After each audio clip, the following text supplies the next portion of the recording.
Thank you aunty. Thank you. Praise the Lord. കർത്താവിന്റെ നാമത്തിന് മഹത്വം ഉണ്ടാകട്ടെ. വീണ്ടും ഒരു തിങ്കളാഴ്ച ദിവസം കൂടെ കർത്താവിന്റെ വചനം പഠിക്കുവാനായിട്ട് ദൈവം ഒരുക്കിയ ഈ നല്ല അവസരത്തെ ഓർത്ത് ദൈവത്തിന് സ്തോത്രം ചെയ്യുന്നു. ഞാൻ പറയുന്ന കേൾക്കാമല്ലോ? Okay okay. നമ്മള് ഏഞ്ചലോളജി ആണല്ലോ പഠിക്കുന്നത്. നമുക്ക് ജസ്റ്റ് ഒന്ന് കഴിഞ്ഞ ആഴ്ച പഠിച്ച കാര്യങ്ങളൊന്ന് റിപ്പീറ്റ് ചെയ്യാം. കഴിഞ്ഞ ആഴ്ച നമ്മൾ എന്തായിരുന്നു പഠിച്ചത്? ദൂതന്മാരെ കുറിച്ച് അവരുടെ നിർവചനം, ഡെഫിനിഷൻ ഓഫ് ഏഞ്ചൽസ് അല്ലെ നമ്മളത് പഠിച്ചല്ലേ. പിന്നെ പഴയ നിയമത്തിൽ അതായത് കർത്താവിന്റെ വചനത്തില് ദൂതന്മാര് ആരെയൊക്കെ ദൂതൻ എന്ന് പറഞ്ഞിട്ടുള്ളതെന്ന് നമ്മൾ കാണുവാനായിട്ട് ഇടയായി. പുരോഹിതന്മാരെ, പ്രവാചകന്മാരെയും, പിന്നെ അത് കഴിഞ്ഞിട്ട് പുതിയ നിയമത്തിൽ വരുമ്പോൾ വെളിപ്പാട് പുസ്തകത്തില് സഭകളുടെ ദൂതന്മാരെന്നും പറഞ്ഞിട്ടുള്ളത് നമ്മൾ കാണുവാനായിട്ട് ഇടയായി. പിന്നെ അത് കഴിഞ്ഞിട്ട്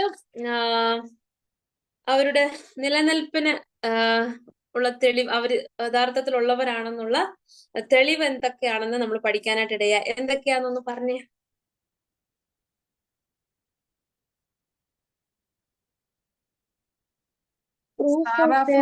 സാറാഫ് 2 ശമൂവേൽ 27:14. സാറാഫ് പഴയ നിയമത്തില് 2 ശമൂവേലില്. പിന്നെ അത് കഴിഞ്ഞിട്ട് ലേഖനങ്ങൾ കൊടുത്തിട്ടുണ്ട്. ദാനിയേൽ പ്രവചനത്തിൽ ഗബ്രിയേൽ ദൂതൻ. പുതിയ നിയമത്തിലും പഴയ നിയമത്തിലും പല വാക്യങ്ങൾ, അതായിരുന്നല്ലോ അസൈൻമെന്റും. പല വാക്യങ്ങള് നമ്മൾ കാണുവാനായിട്ട് ഇടയായി. പിന്നെ യേശു ക്രിസ്തുവിന്റെ ടീച്ചിങ്ങില്, പഠിപ്പിക്കലില് ദൂതന്മാരെ കുറിച്ച് നമുക്ക് കാണുവാനായിട്ട് ഇടയായി. അത് നമ്മൾ കഴിഞ്ഞ ക്ലാസ്സിൽ നമ്മൾ കണ്ടു. പിന്നെ അത് കഴിഞ്ഞിട്ട് അവസാനം നമ്മൾ കണ്ടത് ഏഞ്ചലോസ്, ദൂതന്മാരെ കുറിച്ച് എബ്രായ ഭാഷയിലും ഗ്രേക്ക ഭാഷയിലും ഏത് വാക്കാണ് പറഞ്ഞിട്ടുള്ളതെന്നും അതിന്റെ അർത്ഥം എന്താണെന്നൊക്കെ നമ്മൾ കാണുവാനായിട്ട് ഇടയായി. ഇനി നമുക്ക് അതിന്റെ തുടർമാനമായിട്ട് നമുക്ക് നോക്കാം. Nature and attributes of angels. Nature and attributes of angels, അതായത് ദൂതന്മാരുടെ സ്വഭാവങ്ങളും അതിന്റെ ദൂതന്മാരുടെ ഗുണങ്ങളും. ആദ്യമായിട്ട് നമ്മൾ നോക്കുമ്പോൾ അവരുടെ അടിസ്ഥാന സ്വഭാവങ്ങൾ എന്താണെന്ന് നോക്കുമ്പോൾ, ഏഞ്ചൽസ് ആർ സ്പിരിറ്റ് ബീങ്സ്. ദൂതന്മാർ ആത്മാമൂർത്തികളാണ്. Angels are spirit beings. നമുക്കറിയാം ദൂതന്മാർക്ക് മനുഷ്യരൂപം എടുക്കുവാൻ കഴിയുമെങ്കിലും അവർ ആത്മാക്കൾ എന്നാണ് കർത്താവിന്റെ വചനത്തിൽ നമുക്ക് കാണുവാനായിട്ട് കഴിയുന്നത്. നമുക്കറിയാം കർത്താവിന്റെ വചനത്തിൽ എവിടെയാണ് ദൂതന്മാർ മനുഷ്യരൂപം എടുത്തു വന്നത്? പെട്ടെന്ന് നമ്മുടെ ഓർമ്മയിൽ വരുന്നത് ആരുടെ ഒരു ഇൻസിഡന്റ് ആണെന്ന് പറയാമോ? ജോഷുവയ്ക്ക് മുമ്പ് ഉൽപ്പത്തി പുസ്തകത്തില് ദൂതന്മാര് ഒരാളുടെ വീട്ടിൽ വന്നു.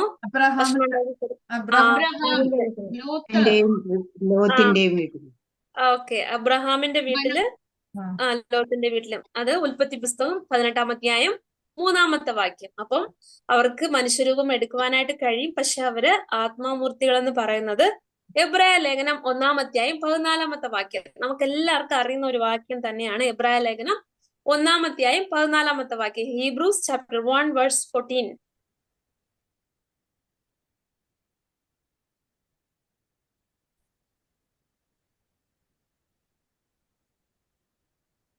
ഒന്ന് പെട്ടെന്ന് എടുത്തവർ ഒന്ന് വായിക്കണേ.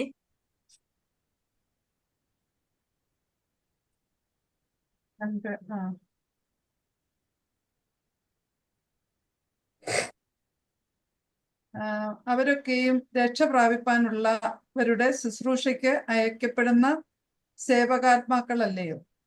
ആത്മാക്കൾ. അവിടെ നമ്മള് സ്പിരിറ്റ് ബീയിങ്സ്, ആത്മാക്കൾ എന്ന് നമുക്ക് അവിടെ കാണുവാനായിട്ട് കഴിയും. അതുപോലെ തന്നെ അവർ ശരീരമില്ലാത്തത് കൊണ്ടാണ് അവർക്ക് വിവാഹം കഴിക്കുവാൻ കഴിയുകയില്ല എന്ന് മർക്കോസ് എഴുതിയ സുവിശേഷം 12-ാം അധ്യായം 25-ാമത്തെ വാക്യത്തിൽ ക്രിസ്തു പറയുന്നത് നമുക്ക് കാണുവാൻ കഴിയും. അതുപോലെ തന്നെ ലൂക്കോസ് 20-ാം അധ്യായം 36-ാമത്തെ വാക്യത്തിൽ അവർക്ക് മരണമില്ല എന്ന് കാണുവാൻ കഴിയും. Luke chapter 20 verse 36.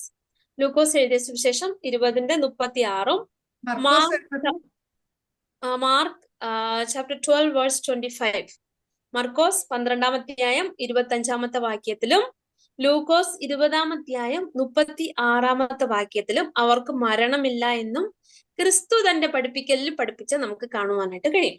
അപ്പോൾ ഏഞ്ചൽസ് ആർ സ്പിരിറ്റ് ബീയിങ്സ്, അവർ ആത്മാമൂർത്തികളാണ് എന്ന് കർത്താവിന്റെ വചനം നമ്മെ പഠിപ്പിക്കുന്നു. രണ്ടാമതായിട്ട് അവരുടെ ആട്രിബ്യൂട്ട്സ് എന്താണെന്ന് നമ്മൾ നോക്കുമ്പോൾ, ഏഞ്ചൽസ് ആർ ക്രിയേറ്റഡ് ബീയിങ്സ്, അതായത് ദൂതന്മാർ സൃഷ്ടിക്കപ്പെട്ടവരാണ്. ദൂതന്മാർ സൃഷ്ടിക്കപ്പെട്ടവരാണ്. നമുക്ക് ഒരു വാക്യം വായിക്കാം. സങ്കീർത്തനങ്ങൾ 148 2 മുതൽ 5 വരെ ആ വാക്യം വായിക്കണം. കാരണം 2-3 വാക്യമുണ്ട്. ഞാൻ ആ വാക്യത്തിന്റെ ചുരുക്കം പറയാം. ഈ സംഗീത ഗ്രന്ഥകാരൻ എഴുതുന്നത് എല്ലാ സൃഷ്ടിയും ദൈവത്തെ സ്തുതിക്കുവാനായിട്ട് പ്രോത്സാഹിക്കുമ്പോൾ ദൂതന്മാരും ദൈവത്തിന്റെ സൃഷ്ടി എന്ന് നമുക്ക് കാണുവാനായിട്ട് കഴിയും. സാംസ് 148 2-5 ആ വാക്യമാണ് ഞാനിപ്പോ പറഞ്ഞത്. അവിടെ എല്ലാരും കർത്താവിനെ സ്തുതിക്കട്ടെ, എന്നിട്ട് അവിടെ പറയുമ്പോൾ ദൂതന്മാരും കർത്താവിനെ സ്തുതിക്കട്ടെ എന്ന് നമുക്ക് കാണുവാൻ കഴിയും. പിന്നെ നമുക്കൊരു അവന്റെ സർവ്വ സൈന്യമേ അവനെ സ്തുതിപ്പീൻ, സൂര്യചന്ദ്രന്മാരെ അവനെ സ്തുതിപ്പീൻ, പ്രകാശമുള്ള സകല നക്ഷത്രങ്ങളുമായുള്ളവയെ അവനെ സ്തുതിപ്പീൻ. അവിടെ എന്താണ് ദൂതന്മാർക്ക് അവിടെ പറഞ്ഞിട്ടുള്ള സൈന്യങ്ങളെ, സർവ്വ സൈന്യങ്ങളെ കർത്താവിനെ സ്തുതിപ്പീൻ. അവിടെ ഇംഗ്ലീഷിൽ നമ്മള് സ്പിരിറ്റ് ബീയിങ്സ് എന്നല്ലേ അവിടെ പറഞ്ഞിരിക്കുന്നത്. ഒരു വർഷം ഏഞ്ചൽസ് എന്നുണ്ട്. Price him all his Angeles. All his Angeles. Okay. പക്ഷെ നമ്മള് മലയാളം ബൈബിളിൽ സർവ്വസൈന്യമായുള്ളവരെ കർത്താവിനെ സ്തുതിപ്പീൻ അങ്ങനെയാന്ന് തോന്നല്ലേ. അപ്പോൾ ഏഞ്ചൽസ് കർത്താവിനെ തന്റെ കർത്താവ് സൃഷ്ടിച്ച എല്ലാ കർത്താവിനെ സ്തുതിക്കട്ടെ എന്ന് നമുക്ക് അവിടെ കാണുവാൻ കഴിയും. നമുക്ക് വീണ്ടും ഒരു വാക്യം എടുക്കാം. ഇയ്യോബിന്റെ പുസ്തകം 38-ാം അധ്യായം 6 മുതൽ 7 വരെയുള്ള വാക്യങ്ങൾ. Job chapter 38 verse 6-7. യോബ് 38 6 മുതൽ 7 വരെ. ദൂതന്മാർ ഒന്ന് ആർത്തു. പ്രഭാത നക്ഷത്രങ്ങൾ ഒന്നിച്ചു ഘോഷിച്ചുല്ലസിക്കുകയും ദൈവപുത്രന്മാരെല്ലാം സന്തോഷിച്ചാർക്കുകയും ചെയ്തപ്പോൾ അതിന്റെ അടിസ്ഥാനം ഏതിന്മേൽ ഉറപ്പിച്ചു? അല്ല, അതിന്റെ മൂലക്കല്ലിട്ടവൻ ആർ? ഗർഭത്തിൽ നിന്നെന്ന പോലെ സമുദ്രം ചാടി പുറപ്പെട്ടപ്പോൾ അതിനെ കതകുകളാൽ അടച്ചവൻ ആർ? മതി ആന്റി, താങ്ക് യു. അപ്പൊ ഇവിടെയും കർത്താവിന്റെ സൈന്യങ്ങൾ, അതായത് ഏഞ്ചൽസ്, ദൂതന്മാർ ഒന്നിച്ചാർത്തു എന്ന് അവിടെ നമുക്ക് കാണുവാനായിട്ട് കഴിയും. അപ്പോൾ കർത്താവിന്റെ സൃഷ്ടിയാണ്. They are spirit, Angeles are created beings. ദൂതന്മാർ കർത്താവിൻ സൃഷ്ടിച്ചവരാണെന്ന് നമുക്ക് അവിടെ കാണുവാനായിട്ട് കഴിയും.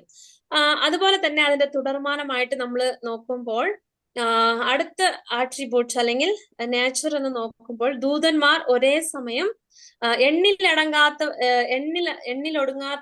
ദൂതന്മാരെയാണ് ദൈവം സൃഷ്ടിച്ചതെന്ന് നമുക്ക് കാണുവാനായിട്ട് കഴിയും. ദൈവദൂതന്മാര് ഒരേ സമയം സൃഷ്ടിക്കപ്പെട്ടവരാണ്. അതിനൊരു വാക്യം വായിക്കാം. കൊലോസ്യർക്ക് എഴുതിയ ലേഖനം 1-ാം അധ്യായം 16-ാമത്തെ വാക്യം. കൊലോസ്യർ 1:16.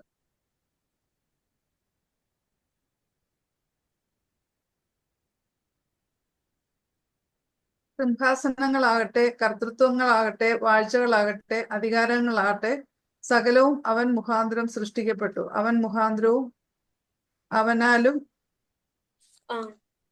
അവനായിട്ടും സകലവും സൃഷ്ടിക്കപ്പെട്ടിരിക്കുന്നു. അവൻ സകലമും, അതായത് ദൂതന്മാരുൾപ്പെടെ എല്ലാം കർത്താവ് ആണ്, ക്രിസ്തുവിലൂടെയാണ് സൃഷ്ടിക്കപ്പെട്ടതെന്ന് നമുക്ക് ഈ വാക്യം പറയുമ്പോൾ അവര് എണ്ണിലടങ്ങാത്ത, അതല്ലെങ്കിൽ ഒരേ സമയം ധാരാളം ദൂതന്മാരെ കർത്താവ് സൃഷ്ടിച്ചു എന്ന് നമുക്ക് തുടർന്ന് വാക്യങ്ങൾ ഞാൻ പറയാം.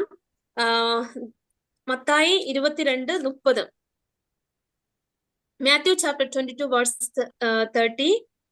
അവിടെ നമുക്ക് ഒരു വാക്യം വായിക്കാം. മാത്യു 22:30.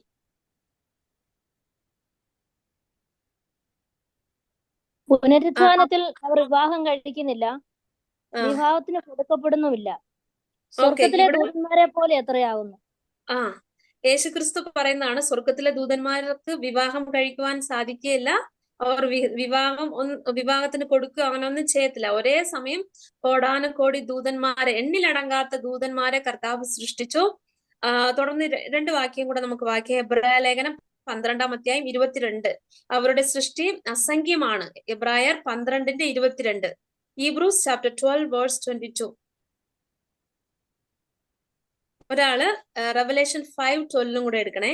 പിന്നെയോ ഒരാ സിയോൻ പർവ്വതത്തിനും ജീവനുള്ള ദൈവത്തിനും നഗരമായ സ്വർഗീയ യെരൂശലേമിനും അനേകായിരം ദൂതന്മാരുടെ സർവ്വസംഘത്തിനും സ്വർഗത്തിൽ പേരെഴുതിക്കുന്ന ആദിജാതന്മാരുടെ സഭയ്ക്കും എല്ലാവരുടെയും അനേകായിരം. അവിടെ എത്ര ദൂതന്മാരെന്നില്ല, കോടാനുകോടി ദൂതന്മാർ. നമുക്ക് എണ്ണി പറയുവാനായിട്ട് കഴിയാത്ത ദൂതന്മാരെ അവിടെ രേഖപ്പെടുത്തിയിട്ടുള്ളത് കാണുവാനായിട്ട് കഴിയും. അതുപോലെ തന്നെ ഇപ്പൊ ആന്റി വായിച്ച റെവലേഷൻ ആണോ ഹീബ്രൂസ് ആണോ? ഹീബ്രു 12:22. ഓക്കെ, അതേ വാക്യം തന്നെ റെവലേഷൻ 5:11 ഈ വാക്യങ്ങളിലൂടെയൊക്കെയും നമുക്ക് ദൂതന്മാരുടെ എണ്ണം അസംഖ്യമാണ്.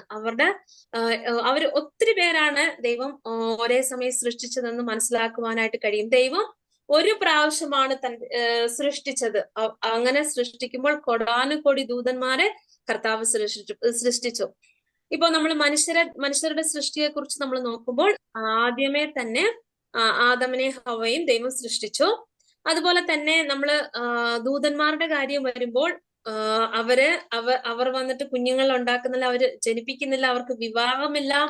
എന്നാൽ ഒരേ സമയം അസംഖ്യമായിട്ടുള്ള ദൂതന്മാരെ കർത്താവ് സൃഷ്ടിച്ചു എന്ന് കാണുവാനായിട്ട് കഴിയും. അതുപോലെ തന്നെ മൂന്നാമതായിട്ട് അവരുടെ നേച്ചർ എന്താന്ന് നമ്മൾ കർത്താവിന്റെ വചനത്തിൽ നോക്കുമ്പോൾ ദൂതന്മാർ മനുഷ്യരെക്കാളും ഉയർന്നവരാണ് ദൂതന്മാർ. ഇത് നമ്മൾ സാധാരണ എപ്പോഴും നമ്മളത് ആരാധന സമയത്തൊക്കെ ഓർക്കുന്ന ഒരു കാര്യമാണ്. കർത്താവ് യേശുക്രിസ്തു മനുഷ്യരെക്കാളും ദൂതന്മാരെക്കാളും അല്പം താഴ്ന്നു എന്ന് നമുക്ക് കാണുവാനായിട്ട് കഴിയും. മനുഷ്യരാശി മുഴുവനും നമ്മുടെ കർത്താവായ യേശുക്രിസ്തു മനുഷ്യ അവതാരം എടുത്തപ്പോൾ ദൂതന്മാരെക്കാളും താഴ്ന്നവനായിട്ട് ഈ ലോകത്തിലേക്ക് വന്നു. Hebrews chapter 2 verse 7. എബ്രായ ലേഖനം 2-ാം അധ്യായം 7-ാമത്തെ വാക്യത്തിൽ നമ്മൾ എപ്പോഴും അത് കോട്ട് ചെയ്യുന്ന ഒരു വാക്യം തന്നെയാണ് ഹീബ്രൂസ് 2 വേഴ്സ് 7. ആത്മാവ് സഭകളോട് പറയുന്നത് എന്തെന്ന് ചെവിയുള്ളവൻ കേൾക്കട്ടെ. ജയിക്കുന്നവന് ഞാൻ ദൈവത്തിന്റെ പർദീസയിലുള്ള ജീവവൃക്ഷത്തിന്റെ ഫലം തിന്മാൻ കൊടുക്കും. ഹീബ്രൂസ് ആണോ വായിച്ചേ? ഹീബ്രൂസ് 2:7 അല്ലേ? നീ അവനെ ദൂതന്മാരെക്കാൾ അല്പം മാത്രം താഴ്ത്തി തേജസ്സും ബഹുമാനവും അവനെ അണിയിച്ചിരിക്കുന്നു. ഓക്കെ, ദൂതന്മാരെക്കാളും അല്പം താഴ്ത്തി എന്ന് നമുക്ക് അവിടെ കാണുവാനായിട്ട് കഴിയും. അതുപോലെ തന്നെ ദൂതന്മാർ മനുഷ്യരുടെ പരിമിതിയിലുള്ളവരല്ല. വിശേഷാൽ അവർക്ക് മരണമില്ല. ദൂതന്മാർക്ക് ഒരിക്കലും മരണമില്ല എന്ന് നമുക്ക് ലൂക്കോസ് 20-ാം അധ്യായം 36-ാമത്തെ വാക്യത്തിൽ നമുക്ക് കാണുവാനായിട്ട് കഴിയും. ലൂക്ക് ചാപ്റ്റർ, ഇത് വായിക്കണ്ട, കുറിച്ചു വെച്ചാൽ മതി. Luke chapter 20 verse 13.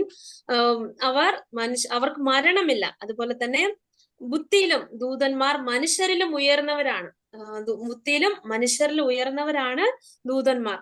2 ശമൂവേൽ 14-ാം അധ്യായം 20-ാമത്തെ വാക്യം ഒന്നും കൂടെ പറയാം. 2 ശമൂവേൽ ചാപ്റ്റർ 14 വേഴ്സ് 20. ഇത് മനുഷ്യരിൽ ബുദ്ധിയിലും ദൂതന്മാർ മനുഷ്യരെക്കാളും ഉയർന്നവരാണ്. അതുപോലെ തന്നെ ദൂതന്മാർക്ക് മനുഷ്യനേക്കാൾ ശക്തി കൂടുതലാണ്. ഒരു പ്രാവശ്യം കൂടെ പറയാം, ദൂതന്മാർക്ക് മനുഷ്യരെക്കാളും ശക്തി കൂടുതലാണ്. ഞാൻ ഈ പറയുന്ന 3 വാക്യങ്ങളുടെ ഇത് മാത്രം ഹോംവർക്കായിട്ട് എഴുതിയാൽ മതി. ഞാൻ ഒരു പ്രാവശ്യം കൂടെ പറയാം. മത്തായി 28:2, അപ്പോസ്തല പ്രവൃത്തികൾ 5-ാം അധ്യായം 19-ാമത്തെ വാക്യം, 2-ാം അധ്യായം 2 പത്രോസ് 2:11. ഇംഗ്ലീഷിൽ ഞാനൊന്ന് പറയാം. Matthew chapter 28 verse 2, Acts chapter 5 verse 19,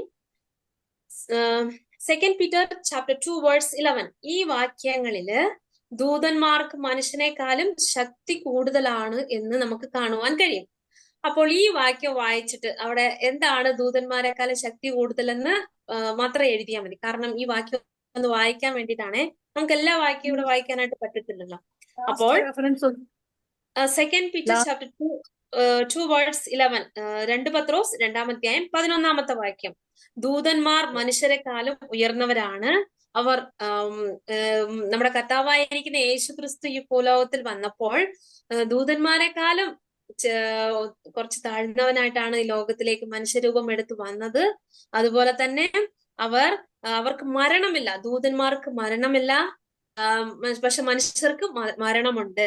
അതുപോലെ തന്നെ ബുദ്ധിയിലും മനുഷ്യരെക്കാളും ഉയർന്നവരാണ് ദൂതന്മാർ. അത് 2 ശമൂവേൽ 14-ാം വാക്യത്തിൽ നമ്മൾ കണ്ടു. അതുപോലെ തന്നെ ദൂതന്മാർക്ക് മനുഷ്യരെക്കാളും ശക്തി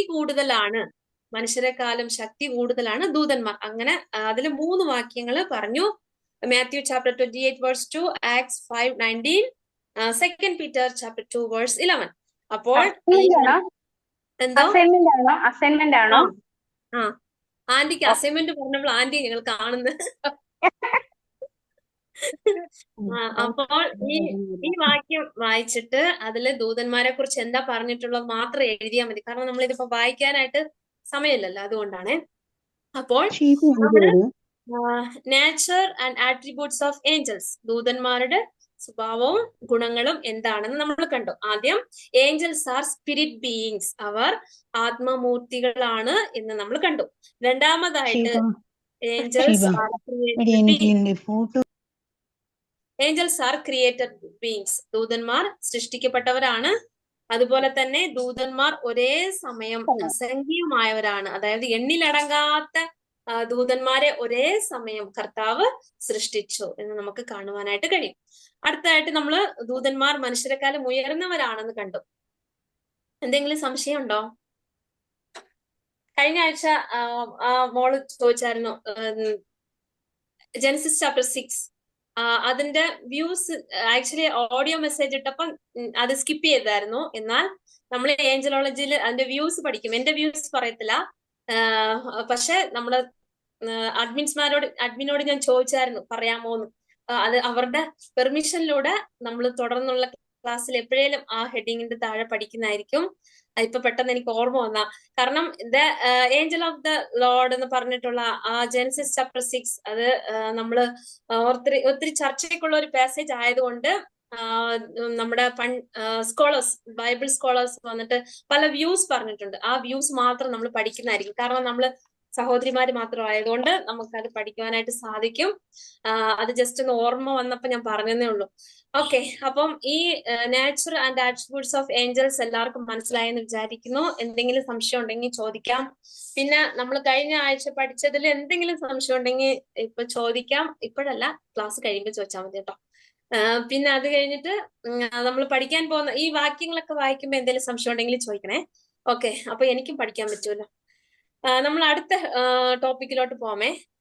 ദ പേഴ്സണാലിറ്റി ഓഫ് ഏഞ്ചൽസ്, ദൂതന്മാരുടെ വ്യക്തിത്വത്തെ കുറിച്ച് നമ്മൾ പഠിക്കാം. നമ്മള് ക്രിസ്റ്റോളജി, പിന്നെന്തുവാ ന്യൂമറ്റോളജി ഒക്കെ നമ്മൾ പഠിക്കുമ്പോൾ ഈ ക്രിസ്തു ശാസ്ത്രവും പരിശുദ്ധാത്മ ശാസ്ത്രവും ഒക്കെ നമ്മൾ പഠിക്കുമ്പോൾ അവരുടെയൊക്കെ പേഴ്സണാലിറ്റി നമ്മൾ പഠിക്കും, അല്ലെ? അവരുടെ വ്യക്തിത്വം എന്താണെന്ന് പഠിക്കും. അപ്പോൾ ദൂതന്മാർക്കും അവരും വ്യക്തിത്വമുള്ളവരാണ്. അപ്പൊ നമ്മള് ഒരു വ്യക്തി എന്ന് പറയുമ്പോൾ അവർക്ക് ചില കാര്യങ്ങൾ ഉണ്ടെന്ന് നമ്മൾ പറയുമല്ലേ? അതെന്തൊക്കെയാന്ന് ഒന്ന് പറയാമോ? ഒരു വ്യക്തി എന്ന് പറഞ്ഞാൽ അവർക്ക് ചില കാര്യങ്ങൾ ഉള്ളതുകൊണ്ട് അവർ വ്യക്തി എന്ന് പറയും. പേഴ്സണാലിറ്റി എന്ന് പറയുമ്പോൾ അതിൽ ചില കാര്യങ്ങളൊക്കെ വരുമല്ലോ. ദേഹം, ദേഹി, ആത്മാവ്. ദേഹം, ദേഹി, ആത്മാവ് എന്നൊക്കെ പറയാം. അതൊക്കെ ഉണ്ട്. എന്നാൽ അവർ ഇമോഷൻസ്, പിന്നെ അവർക്ക് intellect, ability to think, react. അതെ, അതായത് ഇന്റലക്ട് അല്ലെ? വിവേചന ശക്തിയുണ്ട്, പിന്നെ ഇമോഷൻ ഉണ്ട്, ഇച്ഛാശക്തിയുണ്ട്. ഇതൊക്കെ ഉള്ള ഒരു വ്യക്തിനെയാണ് ഒരു പേഴ്സൺ അല്ലെങ്കിൽ പേഴ്സണാലിറ്റി എന്ന് പറയുന്നത്. അപ്പം ദൂതന്മാർക്കും ഇങ്ങനത്തെ കാര്യങ്ങളൊക്കെ ഉണ്ട്. നമുക്കത് പഠിക്കാം. നമ്മൾ കഴിഞ്ഞ പോയിന്റിൽ പറഞ്ഞതുപോലെ ദൂതന്മാർ ഒരിക്കലും സന്തതികളെ ജനിപ്പിക്കുവാനോ അല്ലെങ്കിൽ അവർക്ക് മക്കളുണ്ടാകാനൊന്നും സാധിക്കത്തില്ല. എന്നാൽ വിവാഹം കഴിക്കാൻ സാധിക്കത്തില്ലെന്ന് യേശു ക്രിസ്തു തന്റെ പഠിപ്പിക്കലില് മത്തായി 22 28 മുതൽ 30 വരെയുള്ള വാക്യങ്ങളിൽ കാണുവാൻ കഴിയും. മാത്യു ചാപ്റ്റർ 22 വായിക്കണ്ട, ചാപ്റ്റർ 22 വേഴ്സ് 28 to 30 ഈ വാക്യങ്ങളിൽ നമുക്കിത് കാണുവാൻ കഴിയും. ഇവ എല്ലാറ്റിലും അവർ മനുഷ്യരെ പോലെ അല്ല, എന്നാൽ വ്യക്തിത്വത്തിൽ അവർ മനുഷ്യരെ പോലെയാണ്. നാം ഈ കാര്യങ്ങളൊക്കെ നമ്മൾ നോക്കുമ്പോൾ അവർ മനുഷ്യരെ പോലെ അല്ല, എന്നാൽ പേഴ്സണാലിറ്റിയിൽ അവർ മനുഷ്യരെ പോലെയാണ്. നമ്മള് അതിനെക്കുറിച്ച് നമ്മൾ നോക്കുമ്പോൾ അവർക്ക് പ്രതിഭാശക്തിയുണ്ട്, അവർക്ക് വികാരമുണ്ടായിരുന്നു, തീരുമാനം അല്ലെങ്കിൽ തീരുമാനമുണ്ട്, എന്നാൽ മനസാക്ഷി മാത്രം അവർക്കില്ലായിരുന്നു. എന്നാൽ മനുഷ്യർക്കോ നമുക്ക് പ്രതിഭാശക്തിയുണ്ട്, വികാരമുണ്ട്, തീരുമാനം എടുക്കാനുള്ള കഴിവുണ്ട്, മനസാക്ഷിയുണ്ട്. അല്ലെ, നമുക്ക് എന്തെങ്കിലുമൊക്കെ നമ്മൾ ചെയ്ത് കഴിയുമ്പോൾ മറ്റുള്ളവർ ചോദിക്കും നിങ്ങൾക്കൊക്കെ മനസാക്ഷി ഉണ്ടോ എന്നൊക്കെ ചോദിക്കും അല്ലെ. കാരണം അത് മനുഷ്യർ മാത്രമുള്ള മനസാക്ഷി എന്ന് പറഞ്ഞ സംഭവം. പക്ഷെ ദൂതന്മാർക്ക് അതില്ല. പ്രതിഭാശക്തിയും വികാരവും തീരുമാനവും ഒക്കെ ദൂതന്മാർക്കുണ്ട്, മനസാക്ഷി മനുഷ്യർക്ക് മാത്രമേ ഉള്ളൂ. ഓക്കെ, എന്നാൽ ദൂതന്മാരുടെ കാര്യത്തിൽ ഇപ്പൊ പറഞ്ഞ പോലെ തന്നെ അവർക്ക് മനസാക്ഷി ഒഴികെ പേഴ്സണാലിറ്റിയുടെ എല്ലാ ക്വാളിറ്റീസും ഉണ്ട്. നമുക്ക് ആദ്യമേ നോക്കാം, ദൂതന്മാർക്ക് ഏഞ്ചൽസ് ഹാവ് ഇന്റലക്ട്, ദൂതന്മാർക്ക് വിവേചന ശക്തി ഉണ്ട്. ഒരു വാക്യം വായിക്കാം, 1 പത്രോസ് 1-ാം അധ്യായം 10 മുതൽ 12 വരെയുള്ള വാക്യങ്ങൾ വായിക്കാം. 1 Peter chapter 1 verses 10 to 12. 1 പത്രോസ് 1-ാം അധ്യായം 10 മുതൽ 12 വരെയുള്ള വാക്യങ്ങൾ. ദൂതന്മാർക്ക് വിവേചന ശക്തി ഉണ്ട്. Angels have intellect. 1 പത്രോസ് 1:10 മുതലല്ലേ? 10 മുതൽ 12 വരെയുള്ള വാക്യങ്ങൾ. നിങ്ങൾക്ക് വരുവാനിരിക്കുന്ന കൃപയെ കുറിച്ച് പ്രവചിച്ച പ്രവാചകന്മാർ ഈ രക്ഷയെ ആരാഞ്ഞ് അന്വേഷിച്ചിരുന്നു.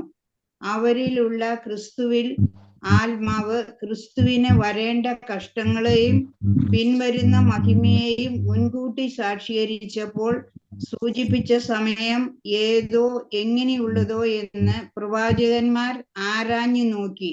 ഞങ്ങൾക്കായല്ല, നിങ്ങൾക്കായത്രേ. മലയാളം ബൈബിൾ പ്രവാചകന്മാരെന്നാണോ? ഇംഗ്ലീഷിലോ? പ്രവാചകന്മാർ, കൃപയെ കുറിച്ച് പ്രവചിച്ച പ്രവാചകന്മാർ. ഓക്കെ, എന്തോ പ്രോഫിറ്റ്സ് തന്നെ. ഇതിന്റെ 12ന്റെ അവസാനം അതിലേക്ക് ദൈവദൂതന്മാരും കുനിഞ്ഞു നോക്കുവാൻ കുനിഞ്ഞു നോക്കി. അതെ, ദൂതന്മാരില് ലിസ്റ്റിലുണ്ട്. Even angels long to look into these things. അവർക്ക് ഇതിനെക്കുറിച്ച് അവർക്ക് മനസ്സിലായി. പറഞ്ഞു അത് അവര് എപ്പോ ഇത് സംഭവിക്കുന്നു പറഞ്ഞ് ആകാംക്ഷയോടെ അതിനെ നോക്കിയിരുന്നത് നമുക്ക് അവിടെ കാണുവാനായിട്ട് കഴിയും. അപ്പോൾ ദൈവദൂതന്മാരും ആകാംക്ഷയോടെ തന്നെ ദൈവത്തിന്റെ ആ സാൽവേഷൻ, ആ രക്ഷയെ കുറിച്ച് അറിയുവാനായിട്ടും എന്താണ് സംഭവിക്കാൻ പോകുന്നതെന്ന് ആകാംക്ഷയോടെ കുനിഞ്ഞു നോക്കിയെന്ന് നമുക്ക് അവിടെ കാണുവാനായിട്ട് കഴിയും. അപ്പോൾ അതിനെക്കുറിച്ച് ആരാഞ്ഞ് പ്രവാചകന്മാർ പറഞ്ഞപ്പോൾ അതിനെക്കുറിച്ച് കൂടുതലായിട്ട് അറിയുവാനും അതിനെക്കുറിച്ചുള്ള അറിവ് നേടുവാനായിട്ട് അവര് കുഞ്ഞി നോക്കിക്കൊണ്ടിരുന്നു. ലോങ്ങിങ് ഫോർ ദാറ്റ്, അല്ലെ, അങ്ങനെയല്ലേ പറഞ്ഞിരിക്കുന്നത് ഇംഗ്ലീഷിൽ ഒരു ട്രാൻസ്ലേഷനില്. അപ്പോൾ ഏഞ്ചൽസ് ഹാവ് ഇന്റലക്ട്, അവർക്ക് വിവേചന ശക്തി ഉണ്ട്. കാരണം ഈ വാക്യത്തിലൂടെ നമുക്കത് മനസ്സിലാക്കുവാനായിട്ട് സാധിക്കും. ദൂതന്മാരെ വിശുദ്ധന്മാരായിട്ടാണ് സൃഷ്ടിച്ചിരിക്കുന്നത്. അവരെ എപ്പോഴും ഒരു അത്ഭുതപ്പെടുത്തുന്ന ഒരു കാര്യം എന്താന്ന് വെച്ചാൽ മനുഷ്യരാശിയുടെ രക്ഷയുടെ പ്രവൃത്തി തന്നെയാണ്. തീർച്ചയായിട്ടും ദൂതന്മാർക്ക് വിവേചന ബുദ്ധി ഉണ്ട്. കാരണം ഈ രക്ഷയുടെ ഈ മഹത്വത്തെ കുറിച്ച് അവർക്ക് പലപ്പോഴും അവരെ അത്ഭുതപ്പെടുത്തിയിട്ടുള്ള ഒരു കാര്യം തന്നെയാണ് രക്ഷ, കർത്താവിന്റെ പ്രവൃത്തിയായിരിക്കുന്ന രക്ഷയുടെ പ്രവൃത്തി. കാരണം നമ്മൾ അത് തുടർന്നുള്ള പാഠങ്ങളിലൊക്കെ നമ്മൾ പഠിക്കുവാനായിട്ട് കഴിയും. കാരണം ദൂതന്മാര് വീണു പോയപ്പോൾ ദൂതന്മാർക്ക് ഒരു രക്ഷയില്ലായിരുന്നു. എന്നാൽ മനുഷ്യരാശി വീണു പോയപ്പോൾ മനുഷ്യർക്ക് വേണ്ടിയിട്ട് ദൈവത്തിന്റെ രക്ഷയുടെ പ്രവൃത്തി, അത് പ്രോഫറ്റ്സ് പ്രവചന പുസ്തകത്തിലും പ്രവാചകന്മാരിലൂടെ പറഞ്ഞിട്ടുള്ള കാര്യങ്ങളൊക്കെയും ഇതൊക്കെ എപ്പോ സംഭവിക്കും, എങ്ങനെയാണ് ക്രിസ്തു രക്ഷയുടെ പ്രവർത്തനമൊക്കെ അക്കംപ്ലിഷ് ചെയ്യുവാനായിട്ട് പോകുന്നതെന്ന് ദൂതന്മാർ ലോങ്ങിങ് ഫോർ ദാറ്റ്, അത് കാണുവാനായിട്ട് ഒത്തിരി ആകാംക്ഷയോടെ നോക്കിയിരുന്ന ദൂതന്മാരെ കുറിച്ച് അവിടെ നമുക്ക് കാണുവാനായിട്ട് കഴിയും. തീർച്ചയായിട്ടും എത്ര മഹത്വമേറിയ രക്ഷയാണല്ലോ നമുക്ക് ദൈവം തന്നിട്ടുള്ളത്, അല്ലെ? നമ്മളത് പലപ്പോഴും ഞായറാഴ്ചകളിൽ മാത്രം ഓർക്കുന്ന ഒരു കാര്യം തന്നെയാണ്. എന്നാൽ നമ്മുടെ ജീവിതത്തിൽ ഓരോ നിമിഷവും ഓരോ ദിവസവും നമ്മുടെ കഴിവ് കൊണ്ടോ അല്ലെങ്കിൽ നമ്മുടെ യാതൊരു നന്മ കൊണ്ടോ അല്ല നമ്മുടെ കർത്താവായിരിക്കുന്ന യേശു ക്രിസ്തു ഈ ലോകത്തിൽ വന്ന് ദൂതന്മാരെക്കാളും തന്റെ സൃഷ്ടിയെക്കാളും അല്പം താന്നവനായിട്ട് ഈ ലോകത്തിലേക്ക് നമുക്ക് വേണ്ടി വന്നു.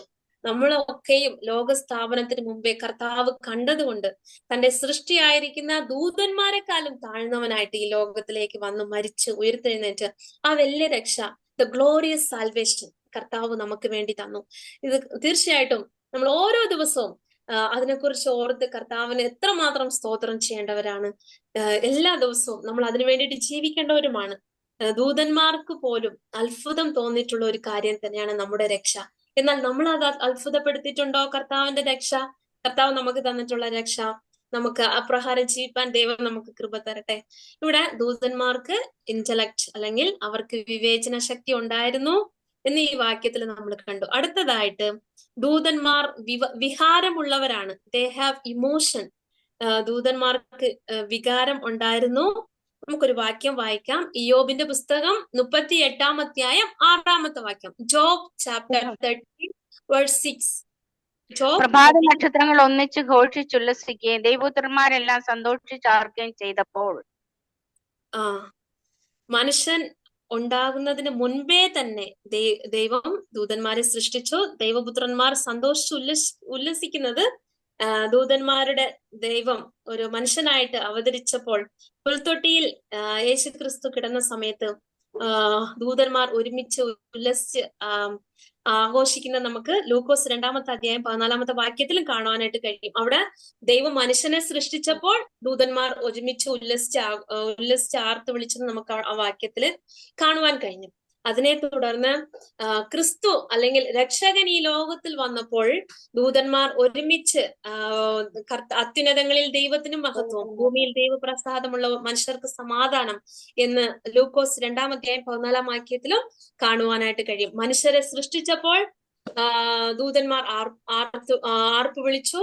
അതുപോലെ തന്നെ രക്ഷകൻ ഈ ഭൂമിയിൽ വന്നപ്പോൾ ദൂതന്മാർക്ക് സന്തോഷമുണ്ടായിരുന്നു എന്ന് നമുക്ക് കാണുവാൻ കഴിയും. അതുപോലെ തന്നെ രക്ഷ വീണുപോയ മാനവരാശിക്ക് വന്നപ്പോൾ ദൂതന്മാർ അതിനെ ഓർത്ത് സന്തോഷിച്ചു, അല്ലെ? ദൂതന്മാർ പാപം ചെയ്തപ്പോൾ അവരെ ന്യായവിധിക്ക് വേണ്ടി സൂക്ഷിച്ചു എന്ന് നമുക്ക് കർത്താവിന്റെ വചനത്തിൽ കാണുവാനായിട്ട് കഴിയും. എന്നാൽ കർത്താവ് തന്റെ സൃഷ്ടിയായിരിക്കുന്ന മനുഷ്യൻ വീണു പോയപ്പോൾ കർത്താവ് തന്നെ മനുഷ്യരൂപം എടുത്ത് ഈ ലോകത്തിലേക്ക് വന്ന സമയത്ത് ആ ഒരു സന്തോഷത്തെ ഓർത്ത് ദൂതന്മാർ സന്തോഷിച്ചു, അവർ ആർക്ക് വിളിച്ചെന്ന് കാണുവാനായിട്ട് കഴിയും. അതുപോലെ തന്നെ ഒരു പാപി രക്ഷിക്കപ്പെടുമ്പോൾ സ്വർഗം സന്തോഷിക്കുന്നു എന്ന് നമുക്ക് കാണുവാനായിട്ട് കഴിയും. അപ്പോൾ ഒരു പാപം ചെയ്യുന്ന ഒരു വ്യക്തി യേശു കർത്താവിലൂടെ രക്ഷ പ്രാപിക്കുമ്പോഴും സ്വർഗം സന്തോഷിക്കുന്നു. സ്വർഗത്തിലുള്ള എല്ലാ സ്പിരിറ്റ് ബീയിങ്സും സന്തോഷിക്കുന്നു. അതായത് സ്വർഗത്തിന് സന്തോഷമുണ്ടാക്കുന്ന കാര്യമാണ് നമ്മുടെ രക്ഷയും. നമ്മൾ ഇന്നിവിടെ ആയിരിക്കുന്ന എല്ലാ കർത്താവിന്റെ മക്കളായിട്ടുള്ള നമ്മൾ ഓരോരുത്തരും രക്ഷിക്കപ്പെടുമ്പോൾ ദൂതന്മാർ സന്തോഷിച്ചു. കാരണം അവർക്ക് ഇമോഷൻ ഉണ്ടായിരുന്നു. ഒരു ഇമോഷൻ വരുമ്പോഴാണ് നമുക്ക് ദുഃഖവും സന്തോഷമൊക്കെ ഫീൽ ആവുന്നത്, അല്ലെ? അപ്പോൾ ഈ ഇമോഷൻ അല്ലെങ്കിൽ സന്തോഷം ഉണ്ടാകുന്നതിന്റെ ഒരു കാരണം ദൈവം മനുഷ്യരെ സൃഷ്ടിച്ചപ്പോൾ അവർക്ക് സന്തോഷമുണ്ടായേ. അതുപോലെ തന്നെ രക്ഷകൻ ഈ ലോകത്തിലേക്ക് വന്നപ്പോൾ അവർക്ക് സന്തോഷമുണ്ടായെന്ന് കർത്താവിന്റെ വചനത്തിൽ നമുക്ക് കാണുവാൻ കഴിയും. അതുപോലെ തന്നെ നമ്മള്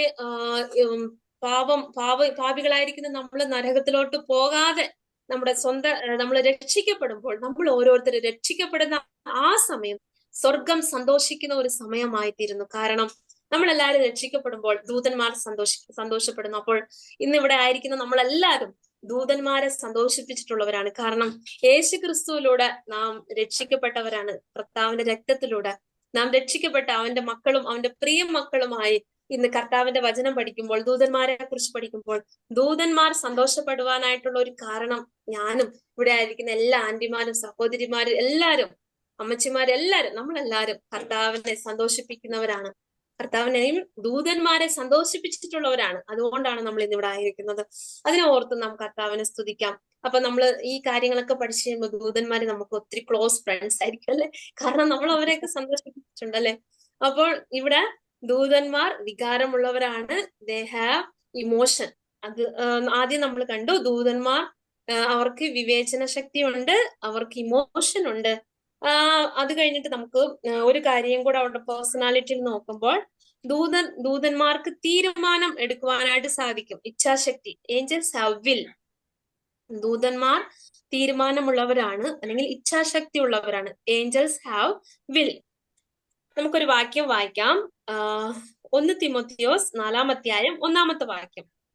എന്നാൽ ഭാവി കാലത്ത് ചിലർ വ്യാജാത്മാക്കളെയും ഭൂതങ്ങളുടെ ഉപദേശങ്ങളെയും ആശ്രയിച്ച് ഭോഷ്ക് പറയുന്നവരുടെ കപടത്താൽ വിശ്വാസം ത്യജിക്കും എന്ന് ആത്മാവ് തെളിവായി പറയുന്നു.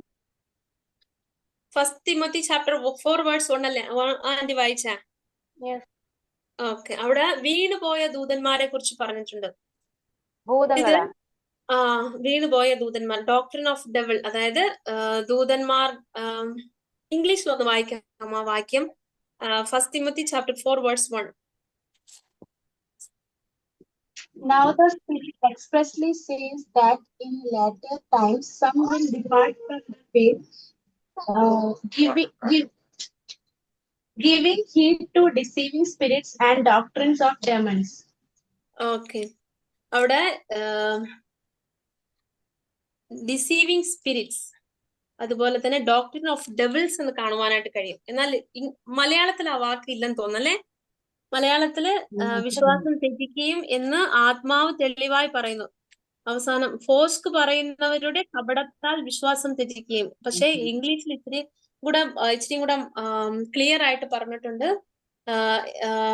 ഡിസീവിങ് സ്പിരിറ്റ്സ്, പിന്നെ ഡോക്ട്രിൻ ഓഫ് ഡെവിൾസ് എന്ന് കാണുവാനായിട്ട് കഴിയും. അപ്പോൾ അവര് ഡിസീവ് ചെയ്യുന്നവരാണ്. ദൂതന്മാർക്ക് ഡിസീവ് ചെയ്യുവാനുള്ള തീരുമാനം എടുക്കുവാനായിട്ട് കഴിയും. മനസ്സിലായെന്ന് വിചാരിക്കുന്നു. ഒരു വാക്യം കൂടെ വായിക്കാം. Hebrews chapter 1:6. എബ്രായ ലേഖനം 1-ാം അധ്യായം 6-ാമത്തെ വാക്യം.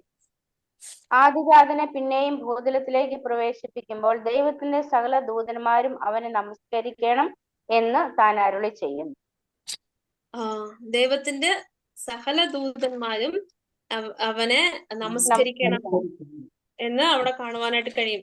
യേശു ക്രിസ്തു ഈ ഭൂമിയിൽ വരുമ്പോൾ എല്ലാ ദൂതന്മാരും അവരുടെ ആഗ്രഹങ്ങളെ എല്ലാം അവന്റെ സന്നിധിയിൽ വെച്ച് അവനെ നമസ്കരിക്കുന്നവരാണ് ഈ ദൂതന്മാർ. അപ്പോൾ അവർക്ക് എല്ലാ ആഗ്രഹങ്ങളും കർത്താവിന്റെ സന്നിധിയിൽ വെച്ച് അവരെ നമസ്കരിക്കുന്നവരാണ് ഈ ദൂതന്മാർ.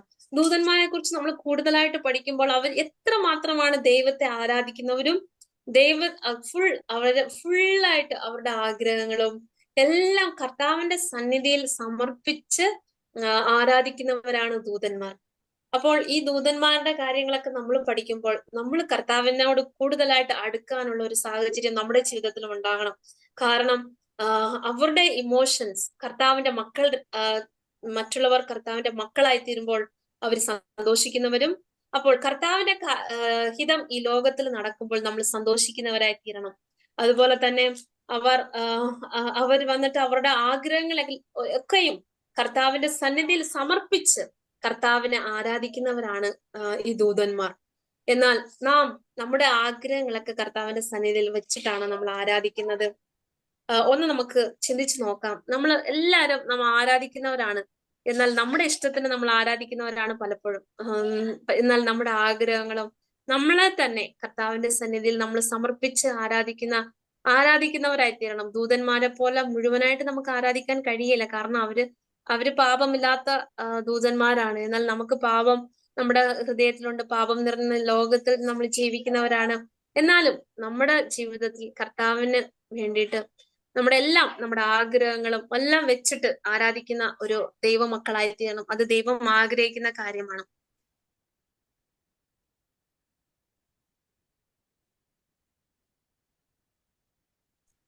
ഓക്കെ. നമ്മള് ദൂതന്മാരുടെ വികാരങ്ങൾ, അതായത് പേഴ്സണാലിറ്റി ഓഫ് ഏഞ്ചൽസ്, അതില് 3 കാര്യങ്ങൾ കണ്ടു.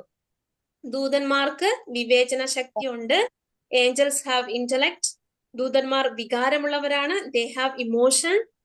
മൂന്നാമത് ഏഞ്ചൽസ് ഹാവ് വിൽ, ദൂതന്മാർക്ക് തീരുമാനം എടുക്കുവാനായിട്ട് തീരുമാനമുള്ളവരാണ്, ഇച്ഛാശക്തി ഉള്ളവരാണ് ഈ ദൂതന്മാർ. ഇങ്ങനെ 3 കാര്യങ്ങൾ കണ്ടു. ഇനി ഒരു ടോപ്പിക്കും കൂടെ നമുക്ക് ചെറുതായിട്ടൊന്ന് നോക്കാം. Classification and names of angels. ദൂതന്മാർ അമാനുഷികമാണ്. ഒരു പ്രാവശ്യം കൂടെ പറയാം. Classification and names of angels. ഇതിന് നമുക്ക് ഇന്ന് ക്ലാസിഫിക്കേഷൻ മാത്രം നോക്കുവാനായിട്ട് മാത്രം കഴിയുമെന്ന് തോന്നുന്നു. നെയിംസ് ഒക്കെ നമുക്ക് അടുത്ത ആഴ്ചയിൽ നോക്കാം. നമ്മൾ കഴിഞ്ഞ ആഴ്ച കുറച്ച് ഒക്കെ നോക്കിയായിരുന്നു. എന്നാലും ക്ലാസിഫിക്കേഷൻ ചില കാര്യങ്ങൾ നമുക്ക് നോക്കാം. ദൂതന്മാർ അമാനുഷികമാണ്. ദൂതന്മാർ സ്വർഗീയ മൂർത്തികളാണ്. അവർ മനുഷ്യരെക്കാൾ അല്പം ഉയർന്നവരാണ്. അത് നമ്മൾ ഓൾറെഡി കണ്ടതാണ്. ദൂതന്മാർ അമാനുഷികമാണെന്ന് അവരെ കുറിച്ച് നമുക്ക് കൂടുതലായിട്ട് കാണുവാൻ, അവരെ നമ്മളിപ്പോ ദൂതന്മാർ ഉണ്ടെന്നൊക്കെ നമ്മൾ പറയും. നമ്മുടെ ചുറ്റിലും ദൂതന്മാരുണ്ട് ഒക്കെ പറയും. പക്ഷെ നമുക്ക് അവരെ കാണാൻ പറ്റുമോ? ഇല്ല, അവരെ കാണാൻ പറ്റത്തില്ല. ദൂതന്മാരെ കാണാൻ പറ്റത്തില്ല. സാത്താന്റെ ദൂതന്മാരെ നമുക്ക് കാണാൻ പറ്റത്തില്ല. എന്നാൽ നമ്മളിപ്പോ ഇവിടെ അവരെ കുറിച്ച് സംസാരിക്കുമ്പോൾ നമ്മുടെ ചുറ്റിലും ഉണ്ട്, ദൂതന്മാരും ഉണ്ട്, സാത്താന്റെ ദൂതന്മാരും ഉണ്ട്. അതുകൊണ്ട് ആരും പേടിക്കില്ല കേട്ടോ.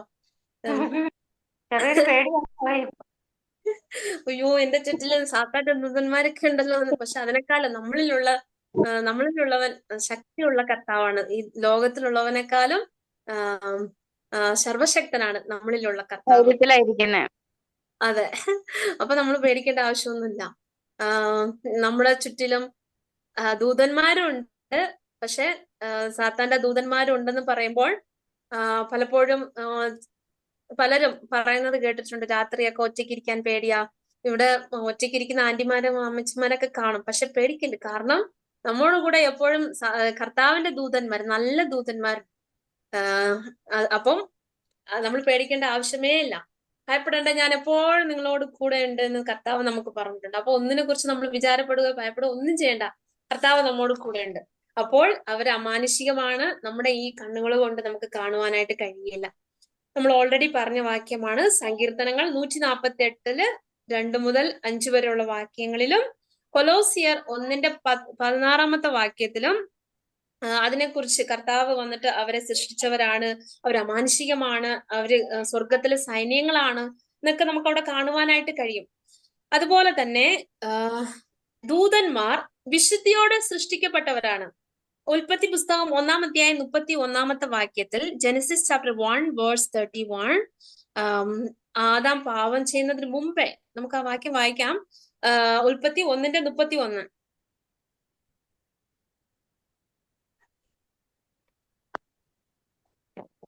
താൻ ഉണ്ടാക്കിയ ദൈവം നോക്കി അത് എത്രയും നല്ലതെന്ന് കണ്ടു. ദൈവം നോക്കി, എല്ലാം നല്ലതായിരുന്നു. എന്നാൽ ദൂതന്മാർ ആദാം പാവം ചെയ്യുന്നതിന് മുമ്പേ തന്നെ അവരുടെ ഇടയിൽ ദൂതന്മാരുണ്ടായിരുന്നു. അവരെല്ലാം നല്ലതെന്ന് ദൈവം കണ്ടു. അതുപോലെ തന്നെ ദൂതന്മാർ പാവം ചെയ്ത് വീണു പോയപ്പോൾ ദൈവത്തിനെതിരെ അവർ കലഹം ചെയ്തു. അത് അവരുടെ വിശുദ്ധിയെ നഷ്ടപ്പെടുത്തി. ദൈവം വിശുദ്ധിയിലാണ് ദൂതന്മാരെ സൃഷ്ടിച്ചത്. 2 പത്രോസ് 2-ാം അധ്യായം 4-ാമത്തെ വാക്യം നമുക്ക് വായിക്കുമ്പോൾ അവിടെ കലഹിച്ച ദൂതന്മാരെ കുറിച്ച് കാണുവാനായിട്ട് കഴിയും. 2 Peter 2:4. ഈ വാക്യങ്ങളൊക്കെ നമ്മൾ പിന്നെയും വായിക്കും. കാരണം ഇത് സൈറ്റാനോളജി, ഡീമോണോളജി ഒക്കെ പഠിക്കുമ്പോൾ ഈ വീണുപോയ ദൂതന്മാരെ കുറിച്ചൊക്കെ നമ്മൾ വായിക്കുവാനായിട്ട് സാധിക്കും, പഠിക്കുവാനായിട്ട് സാധിക്കും. പിന്നെ നമ്മൾ ഒരു വാക്യം തന്നെ റിപ്പീറ്റഡ് ആയിട്ട് പിന്നെയും നമ്മൾ വായിക്കേണ്ടതായിട്ട് വരും. കാരണം നമ്മൾ ഓരോ ടോപ്പിക്കിന്റെ താഴെ നമ്മൾ ദൂതന്മാരെ കുറിച്ച് പഠിക്കുമ്പോൾ നമ്മൾ അതിനെക്കുറിച്ച് ആ വാക്യത്തിൽ നിന്ന് കൂടുതലായിട്ട് പഠിക്കുവാനായിട്ട് സാധിക്കും. അതുകൊണ്ടാണ് കഴിഞ്ഞ ക്ലാസ്സിൽ പറഞ്ഞ വാക്യങ്ങൾ ഇപ്പോഴും ഞാൻ റിപ്പീറ്റഡ് ആയിട്ട് ചിലപ്പം പറയും. അതുകൊണ്ട് കാരണം ദൂതന്മാരെ കുറിച്ച് ഒത്തിരി വാക്യങ്ങളൊന്നുമില്ല. കഴിഞ്ഞ ആഴ്ച നമ്മൾ പറഞ്ഞ പോലെ 100 എത്ര വാക്യമാ ഉള്ളതെന്ന്, എത്ര പ്രാവശ്യമാ പറഞ്ഞിട്ടുള്ളതെന്നാ പറഞ്ഞ, പുതിയ നിയമത്തിൽ 177, പഴയ നിയമത്തിൽ 106 പ്രാവശ്യം. അപ്പൊ നമ്മൾ ചില കാര്യങ്ങൾ റിപ്പീറ്റഡ് ആയിട്ട് വായിക്കേണ്ട വരും. എന്നാലും ദൈവം നമ്മളെ സഹായിക്കട്ടെ. അപ്പോൾ പറഞ്ഞേ 2 Peter chapter 2:4. 2 പത്രോസ് 2-ാം അധ്യായം 7-ാമത്തെ വാക്യം. അവർ ദൈവത്തിനെതിരെ കലഹം ചെയ്തു അവരുടെ വിശുദ്ധിയെ നഷ്ടപ്പെടുത്തിയ ദൂതന്മാരെ കുറിച്ച് കാണുവാനായിട്ട് കഴിയും. അതായത് വീണ് പോയ ദൂതന്മാർ നമ്മൾ എപ്പോഴും സൃഷ്ടിക്കപ്പെട്ടെന്നൊക്കെ നമ്മൾ തുടർന്ന് കാണും. ദൂതന്മാരെ ദൈവം വിശുദ്ധിയോടെ സൃഷ്ടിച്ചു. അതാണ് നമ്മള് എല്ലാം ദൈവം നല്ലത് എന്ന് കണ്ടു. മനുഷ്യർ വീണു പോകുന്നതിന് മുമ്പേ തന്നെ കർത്താവിന്റെ സൃഷ്ടിയിൽ എല്ലാം ബെസ്റ്റ് അല്ലെങ്കിൽ നല്ലത് ഗുഡ് എന്നായിരുന്നു ദൈവം കണ്ടത്. അവർക്ക് മനുഷ്യരെ പോലെ തന്നെ അവരുടെ പരീക്ഷണ കാലത്തിലാണ് അവർ തിരഞ്ഞെടുക്കുവാനായിട്ട് സ്വാതന്ത്ര്യം ദൈവം കൊടുത്തു. അപ്പോഴാണ് അവർ വീണു പോയതെന്നും നമുക്ക് യൂദയുടെ ലേഖനം 6-ാമത്തെ വാക്യത്തിൽ കാണുവാനായിട്ട് കഴിയും.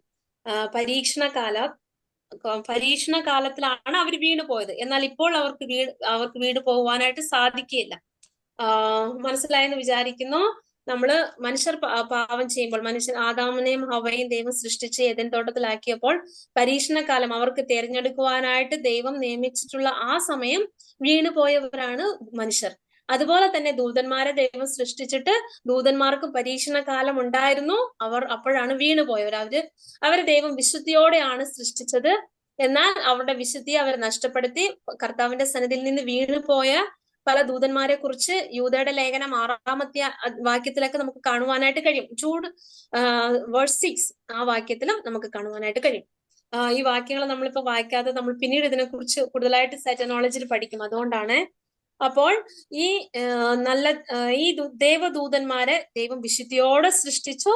എന്നാൽ വീണുപോയ ദൂതന്മാരെ അവർ കർത്താവിന്റെ സന്നിധിയിൽ നിന്ന് തന്നെ വീണുപോയവരാണ് എന്ന് നമുക്ക് മനസ്സിലാക്കുവാനായിട്ട് സാധിക്കും. അപ്പോൾ ക്ലാസിഫിക്കേഷൻ എന്ന് പറയുമ്പോൾ അവരെ എങ്ങനെയാണ് തരംതിരിച്ച് നമ്മൾ കർത്താവിന്റെ വചനത്തിൽ കാണുന്നതെന്ന് നോക്കുമ്പോൾ 2 രീതിയിലാണ് അത് നമുക്ക് കാണുവാൻ സാധിക്കും. അതായത് ഗുഡ് ഏഞ്ചൽസ്, ബാഡ് ഏഞ്ചൽസ്, നല്ല ദൂതന്മാർ, മോശമായ ദൂതന്മാർ എന്ന് നമുക്ക് മനസ്സിലാക്കുവാനായിട്ട് സാധിക്കും. 2 ക്ലാസിഫിക്കേഷനേ ഉള്ളൂ ദൂതന്മാരുടെ ഇടയിൽ, ഗുഡും ബാഡും, നല്ല ദൂതന്മാരും മോശമായ ദൂതന്മാരും. ആദ്യം നല്ല ദൂതന്മാരെ കുറിച്ച് നമുക്ക് നോക്കാം. ഈ നല്ല ദൂതന്മാരെ വിശുദ്ധ ദൂതന്മാർ അല്ലെങ്കിൽ ദൈവത്തിന്റെ ദൂതന്മാർ എന്ന് വിളിക്കുന്നത് കാണുവാനായിട്ട് കഴിയും. ലൂക്കോസ് 9-ാം അധ്യായം 26-ാമത്തെ വാക്യം, 12-ാം അധ്യായം 8-ാമത്തെ വാക്യം. Luke chapter 9 verse 26, chapter 12 verse 8. നമുക്ക് ഒരു വാക്യം മാത്രം വായിക്കാം. ലൂക്കോസ് 9 എന്റെ വചനങ്ങളെ നാണിച്ചാൽ അവനെ കുറിച്ച് മനുഷ്യപുത്രൻ തന്റെയും പിതാവിന്റെയും വിശുദ്ധ ദൂതന്മാരുടെയും മഹത്വത്തിൽ വരുമ്പോൾ നാണിക്കും. വിശുദ്ധ ദൂതന്മാരുടെ മുൻപിൽ എന്ന് നമുക്ക് കാണുവാൻ കഴിയും. അപ്പോൾ വിശുദ്ധ ദൂതന്മാർ എന്ന് അവിടെ ഈ വാക്യത്തിൽ പറയുന്നത് കാണുവാനായിട്ട് കഴിയും. തന്റെ ദൂതന്മാർ, വിശുദ്ധ ദൂതന്മാർ എന്ന് കർത്താവ് വിശേഷിപ്പിച്ചിട്ടുള്ളത് കാണുവാൻ സാധിക്കും. അതേ വാക്യം തന്നെ മത്തായി 16-ാം അധ്യായം 27-ാമത്തെ വാക്യത്തിലും 24-ാം അധ്യായം 31-ാമത്തെ വാക്യത്തിലും, Matthew chapter 16:27, Matthew chapter 24 verse 31 ഈ വാക്യങ്ങളിലും നമ്മള് വിശുദ്ധ ദൂതന്മാർ അല്ലെങ്കിൽ നല്ല ദൂതന്മാരെ കുറിച്ച് നമുക്ക് അവിടെ കാണുവാനായിട്ട് കഴിയും. അതുപോലെ തന്നെ സ്വർഗത്തിലെ ദൂതൻ എന്നതായ ആ വാക്ക് മത്തായി 22-ാം അധ്യായം 30-ാമത്തെ വാക്യത്തിൽ കാണുവാൻ സാധിക്കും. മാത്യു ചാപ്റ്റർ 22 വേഴ്സ് 30 സ്വർഗത്തിലെ ദൂതൻ എന്ന് കാണുവാൻ സാധിക്കും. അപ്പോൾ നല്ല ദൂതൻ, വിശുദ്ധ ദൂതന്മാർ എന്ന് വിളിക്കുന്നതും അതുപോലെ തന്നെ തന്റെ ദൂതന്മാർ എന്ന് വിളിക്കുന്നതും സ്വർഗത്തിലെ ദൂതൻ എന്ന് മാത്യു 22 വേഴ്സ് 13, മത്തായി 22:30 കാണുവാനായിട്ട് കഴിയും. അതുപോലെ പൗലോസ് പറയുമ്പോൾ മൈറ്റി ഏഞ്ചൽസ്, 2 തെസ്സലോനിക്കർ 1-ാം അധ്യായം 6-ാമത്തെ വാക്യം, മൈറ്റി ഏഞ്ചൽസ് എന്ന് കാണുവാനായിട്ട് കഴിയും. മലയാളത്തിൽ വായിക്കാം. 2 തെസ്സലോനിക്കർ 1-ാം അധ്യായം 6-ാമത്തെ വാക്യം. കർത്താവായ യേശു തന്റെ ശക്തിയുള്ള ദൂതന്മാരുമായി സ്വർഗത്തിൽ നിന്ന് അഗ്നിജ്വാലയിൽ പ്രത്യക്ഷനായി ദൈവത്തെ അറിയാത്തവർക്കും ശക്തിയുള്ള ദൂതന്മാരുമായി ശക്തിയുള്ള ദൂതന്മാർ എന്ന് അവിടെ നല്ല ദൂതന്മാരെ കുറിച്ച് പറഞ്ഞിട്ടുള്ളത് കാണുവാനായിട്ട് കഴിയും. അതുപോലെ തന്നെ നമ്മള് നല്ല ദൂതന്മാരിൽ 2 പേരുടെ പേര് മാത്രമേ നമുക്ക് കർത്താവിന്റെ വചനത്തിൽ രേഖപ്പെടുത്തിയിട്ടുണ്ട്. അത് എന്തൊക്കെയാണ് പറയാമോ? നമുക്ക് എല്ലാവർക്കും അറിയുന്ന ഒരു ദൂതന്മാരുടെ പേരാണ്. 2 ദൂതന്മാരുടെ പേര് മാത്രമേ ബൈബിളിൽ നമുക്ക് കാണുവാനായിട്ട് കഴിയും. മിഖായേലും ഗബ്രിയേലും. ഈ ദൂതന്മാരെ കുറിച്ച് അവരുടെ പേരുകളാണ്. ഇത് ദൂതന്മാരുടെ പേരാണ്. മിഖായേൽ, പിന്നെ ഗബ്രിയേൽ, എന്നൊക്കെ പറയുന്ന അവരുടെ ദൂതന്മാരുടെ പേരാണ്. മിഖായേൽ വന്നിട്ട് ആർക്കേഞ്ചൽ ആണ്. യൂദയുടെ ലേഖനം 9-ാമത്തെ വാക്യം വായിക്കാം. യൂദ 9-ാമത്തെ വാക്യം, ജൂഡ് വേഴ്സ് 9.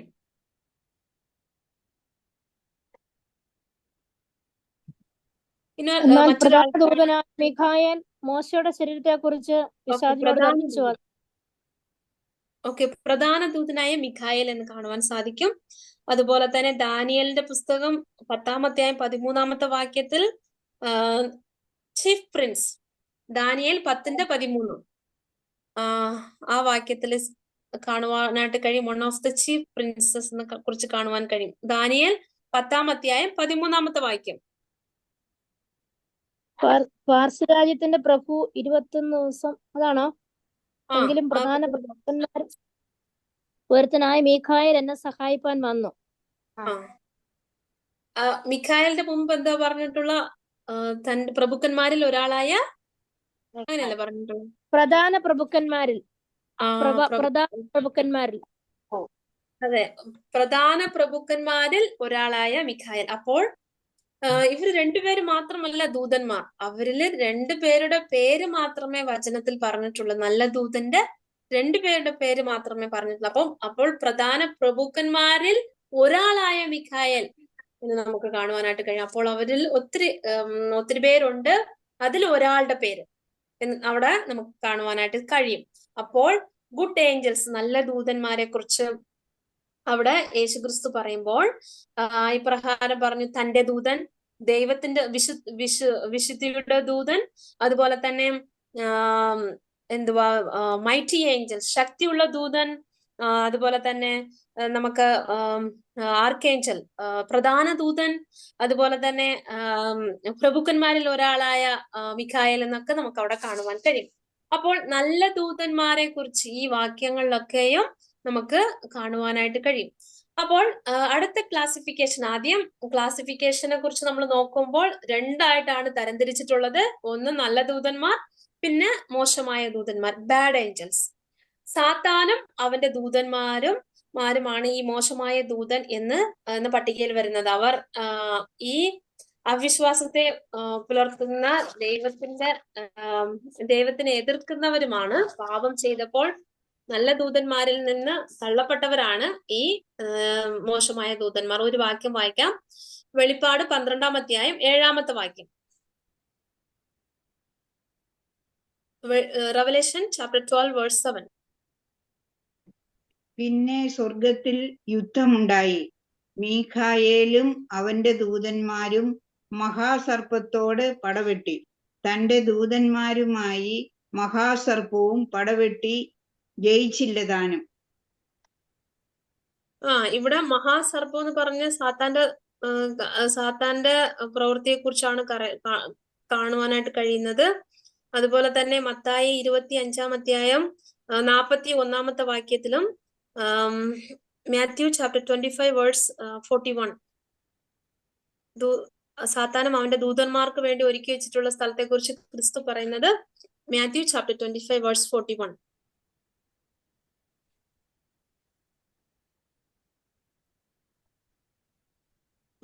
പിന്നെ അവൻ ഇടത്തുള്ളവരോട്, ശപിക്കപ്പെട്ടവരെ എന്നെ വിട്ട് പിശാചിനും അവന്റെ ദൂതന്മാർക്കും ഒരുക്കിയിരിക്കുന്ന നിത്യാഗ്നിയിലേക്ക് പോകും.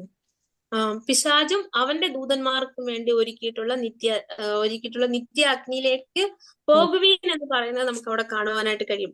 മനുഷ്യനെ സൃഷ്ടിക്കുന്നതിന് മുമ്പേ തന്നെ സ്വർഗത്തിൽ നിന്ന് തള്ളപ്പെട്ട് മോശമായ എല്ലാ ദൂതന്മാരെയും സാത്താനും അവന്റെ ദൂതന്മാർക്കും ഒരുക്കി വെച്ചിട്ടുള്ള സ്ഥലം. ഈ സാത്താനും അവന്റെ ദൂതന്മാരും മനുഷ്യനെ സൃഷ്ടിക്കുന്നതിന് മുമ്പേ തന്നെ കർത്താവിന്റെ സന്നിധിയിൽ നിന്ന് വീണുപോയവരാണ് എന്ന് പറയപ്പെടുന്നു. അപ്പോൾ സാത്താനും സാത്താന്റെ ദൂതന്മാരുമാണ് ബാഡ് ഏഞ്ചൽസ്, മോശമായ ദൂതന്മാർ എന്ന് പറയുന്നത് കാണുവാനായിട്ട് കഴിയും. അപ്പോൾ ഇവിടെ നമ്മള് ഗുഡ് ഏഞ്ചൽസ്, ക്ലാസിഫിക്കേഷൻ ഓഫ് ഏഞ്ചൽസിൽ രണ്ട് ക്ലാസിഫിക്കേഷൻ ഉണ്ട്. അത് ഗുഡ് ഏഞ്ചൽസും പിന്നെ ബാഡ് ഏഞ്ചൽസും, അതായത് നല്ല ദൂതന്മാരും മോശമായ ദൂതന്മാരും. നല്ല ദൂതന്മാരെ ക്രിസ്തു എന്തൊക്കെ വിളിച്ച് നമ്മൾ കണ്ടു. എന്നാൽ മോശമായ ദൂതന്മാർക്ക് വേണ്ടിയിട്ട് നരകം, ഈ നിത്യ നരകം അവർക്ക് വേണ്ടിയിട്ടാണ് ഒരുക്കി വെച്ചിട്ടുള്ളത്. അപ്പോൾ ഈ നിത്യമായ നരകം മനുഷ്യർക്ക് വേണ്ടിയിട്ടല്ല ദൈവം ഉദ്ദേശിച്ചു വെച്ചിരിക്കുന്നത്. എന്നാൽ സാത്താന്റെ ദൂതന്മാർക്ക് വേണ്ടിയിട്ടാണ് കർത്താവ് ഒരുക്കി വെച്ചിട്ടുള്ളത്. അപ്പോൾ ഇവിടെ കർത്താവിനെ അറിയാത്ത എല്ലാവരും അത് വളരെ അധികം വേദന നിറഞ്ഞ ഒരു സ്ഥലം തന്നെയാണ് ഈ സാത്താന്റെ ദൂതന്മാർക്കും സാത്താനും വേണ്ടിയിട്ട് കർത്താവ് ഒരുക്കി വെച്ചിട്ടുള്ള സ്ഥലം. ഈ സ്ഥലത്ത് വീണുപോയ ദൂതന്മാരോട് കൂടെ തന്നെ കർത്താവായ യേശു ക്രിസ്തുവിനെ സ്വീകരിച്ചിട്ടില്ലാത്ത എത്രയോ ജനങ്ങളാണ് പോകുവാനായിട്ട് പോകുന്നത്. അപ്പോൾ ഈ നല്ല ദൂതന്മാർ കർത്താവിന്റെ സന്നിധിയിൽ വരുമ്പോൾ സന്തോഷിക്കുന്നത് പോലെ നമ്മുടെ കർത്താവിന്റെ മക്കളായിരിക്കുന്ന നാം അനേകരെ കർത്താവിന്റെ സന്നിധിയിലേക്ക് കൊണ്ടുവരുവാനും അവർ കർത്താവിന്റെ സന്നിധിയിൽ രക്ഷിക്കപ്പെട്ടു വരുമ്പോൾ ഈ നല്ല ദൂതന്മാരെ പോലെ നമുക്ക് സന്തോഷിക്കുന്നവരായി തീരണം. അതാണ് ദൈവം നമ്മളെ കുറിച്ച് ആഗ്രഹിക്കുന്നത്. യോനയെ പോലെ രക്ഷപ്പെട്ടു വരുന്നവരെ കുറിച്ച് ദുഃഖപ്പെടുകയല്ല, നല്ല ദൂതന്മാരെ പോലെ നമ്മൾ കർത്താവിന്റെ സന്നിധിയിൽ വരുന്നവരെ ഓർത്ത് കർത്താവിനെ സ്തുതിക്കുകയും സന്തോഷിക്കുകയും ചെയ്യുന്നവരായി തീരണം എന്നാണ് ദൈവം നമ്മളെ കുറിച്ചും ആഗ്രഹിക്കുന്നത്. ഇന്ന് നമ്മള് ഒന്നും കൂടെ നമുക്ക് നോക്കാം. 9 മണിയായി. ഇന്ന് നമ്മള് എന്താണ് nature and attributes of angels കണ്ടു. അതില് ഏഞ്ചൽസ് ആർ സ്പിരിറ്റ് ബീയിങ്സ്, പിന്നെ ഏഞ്ചൽസ് ആർ ക്രിയേറ്റഡ് ബീയിങ്സ്, സൃഷ്ടിക്കപ്പെട്ടവരാണ്. അവരെ ഒത്തിരി പേരായിട്ട് ദൈവം സൃഷ്ടിച്ചു. അസംഖ്യമായ എണ്ണിലടങ്ങാതെ ദൂതന്മാരായിട്ട് ദൈവം സൃഷ്ടിച്ചു. അതുപോലെ തന്നെ മനുഷ്യരെക്കാളും ഉയർന്നവരായിട്ട് ദൈവം അവരെ സൃഷ്ടിച്ചു. അതുപോലെ തന്നെ നമ്മൾ കണ്ടു ദ പേഴ്സണാലിറ്റി ഓഫ് ഏഞ്ചൽസ്. അവരുടെ വ്യക്തിത്വത്തെ കുറിച്ച് നമ്മൾ കണ്ടു. അവർക്ക് ഇന്റലക്ട് ഉണ്ടായിരുന്നു, ഇമോഷൻ ഉണ്ടായിരുന്നു, അവർക്ക് വന്നിട്ട് വിൽ പവർ ഉണ്ടായിരുന്നു എന്ന് നമ്മൾ കണ്ടു. അത് കഴിഞ്ഞിട്ട് ക്ലാസിഫിക്കേഷനിൽ നമ്മൾ രണ്ടായിട്ട് വിഭജിച്ചിരിക്കുന്നത് കണ്ടു. ഒന്ന് നല്ല ദൂതന്മാർ, പിന്നെ മോശമായ ദൂതന്മാർ. ഈ കാര്യങ്ങളാണ് നമ്മൾ കണ്ടത്. ഇന്നത്തെ അസൈൻമെന്റ് നമ്മൾ പറയാനായിട്ടിടയായി. മത്തായി 28-ാമത്തെ 2-ാമത്തെ വാക്യം, പ്രവൃത്തികളുടെ പുസ്തകം 5-ാമത്തെ 19-ാമത്തെ വാക്യം, 2 പത്രോസ് 2-ാമത്തെ അധ്യായം 11-ാമത്തെ വാക്യം. ഈ വാക്യങ്ങൾ വായിച്ചിട്ട് ദൂതന്മാരെ കുറിച്ച് അവിടെ എന്താണ് പറഞ്ഞിരിക്കുന്നതെന്ന് മാത്രം എഴുതിയാൽ മതി. കിട്ടിയെന്ന് ഓർക്കുന്നു. എന്തെങ്കിലും സംശയങ്ങളോ എന്തെങ്കിലും ഉണ്ടെങ്കിൽ നമുക്ക് ചോദിക്കാം. ചേച്ചി, ആ ബാഡ് ഏഞ്ചൽസിന്റെ പറഞ്ഞ റെഫറൻസസ് എല്ലാം ഒന്നുകൂടെ ഒന്ന് പറയാം. ഇടയ്ക്ക് ഞാൻ ഇന്ന് വിട്ടുപോയായിരുന്നു. ഓക്കെ, പറയാമേ. ബാഡ് ഏഞ്ചൽസിനെ കുറിച്ച് വെളിപ്പാട് 12-ാം അധ്യായം 7-ാമത്തെ വാക്യം, റെവലേഷൻ ചാപ്റ്റർ 12 വേഴ്സ് 7, പിന്നെ മാത്യു 25 വേഴ്സ് 41, മത്തായി 25-41. കിട്ടിയോ? കിട്ടി. 2 വാക്യമേ പറഞ്ഞുള്ളൂ ബാഡ് ഏഞ്ചൽസിനെ കുറിച്ച്. Thank you. ഓക്കെ, വേറെ എന്തെങ്കിലും സംശയമോ എന്തെങ്കിലും ക്ലിയർ ആക്കാനുണ്ടോ?